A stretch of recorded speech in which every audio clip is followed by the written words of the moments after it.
بدترین جمہوریت بھی کسی بہترین آمریت سے بہتر کیوں ہے؟ چند روز قبل میں نے پاناما معاملے کے تناظر میں کہا کہ وزیر اعظم کو اخلاقی طور پر مستعفی ہو کر شفاف تحقیقات کی راہ ہموار کرنا چاہیے،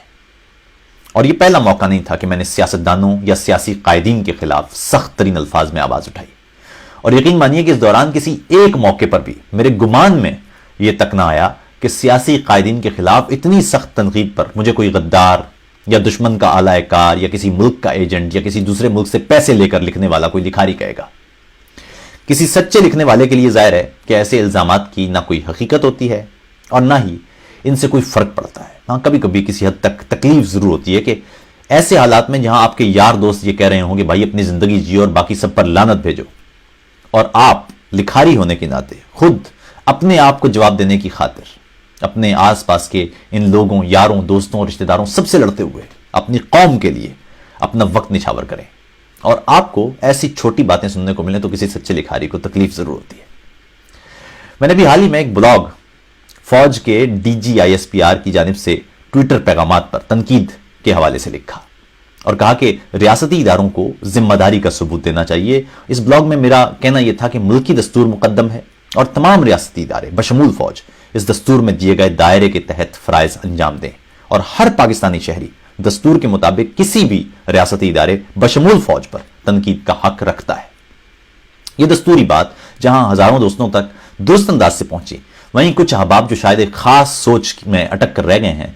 اپنے تبصروں میں جہالت امیز جملے، دھمکیاں اور گالیاں تک لکھتے ہوئے ملے۔ مزے کی بات یہ ہے کہ ان میں سے جس شخص کو بھی میں نے جواب میں یہ لکھا کہ اس بلاگ میں کسی بھی ایک غیر دستوری، جھوٹی یا من گھڑت بات کا حوالہ دے دیجئے، تو کسی ایک کی جانب سے بھی کوئی حوالہ نہ دیا گیا اور لاؤبالی سی باتیں کی گئیں۔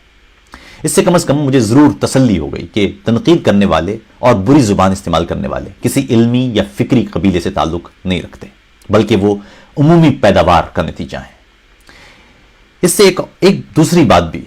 واضح ہوئی یا اس سوچ کو تقویت ملی، اور وہ یہ کہ جمہوریت خدا کی کتنی بڑی نعمت ہے جو ایک عام آدمی کو بھی اپنے وزیر اعظم پر بدترین اور سخت ترین تنقید کرنے کا حق دیتی ہے۔ ہمارے ٹی وی چینل سارا دن سیاستدانوں کی درگت بناتے ہیں، وزیر اعظم تک کو ذلیل کرتے پھرتے ہیں، مگر مجال ہے کہ اس کے جواب میں وزیر اعظم ہاؤس سے کوئی غداری کا سرٹیفکیٹ جاری ہوا ہو، یا کسی شخص سے کہا گیا ہو کہ تم نے یقیناً دشمن ملک سے پیسے لیے ہوں گے۔ دوسری طرف آپ کسی جرنیل پر بات کر کے دیکھیں، آپ کے آس پاس موجود عام اور پست ذہنیت کے افراد فوراً چھڑی لے کے آپ کو غداری اور بغاوت اور جانے کیا کیا فتوے لگانا شروع کر دیں گے، اور یہی بات جمہوریت کو ہر طرح کی آمریت سے بالا کرتی ہے۔ یہی جمہوریت ہے جو دستور کے تحت ہر شخص کو یہ حق دیتی ہے کہ وہ ہر ریاستی ادارے کی کارکردگی کا جائزہ لے اور جہاں اسے کوئی پالیسی نادرست معلوم ہو ضرور تنقید کرے۔ دستور ہی میں لکھا ہے کہ ہر ادارہ دیے گئے دائرے سے باہر نہیں جائے گا، اور اگر جائے گا تو اسے غداری سمجھا جائے گا۔ اور مزے کی بات یہ ہے کہ جو ادارہ یا افراد اس دائرے کو نہیں مانتے اور اصل میں غداری کے مرتکب ہوتے ہیں، وہی دوسرے کو غدار بھی قرار دیتے ہوئے نظر آتے ہیں۔ اس کی نہایت سادہ سی مثال یہ ہے کہ نواز شریف پاکستان کے وزیر اعظم ہیں، یعنی دستور کے مطابق پاکستان کا انتظامی اور حکومتی سربراہ۔ آپ ان پر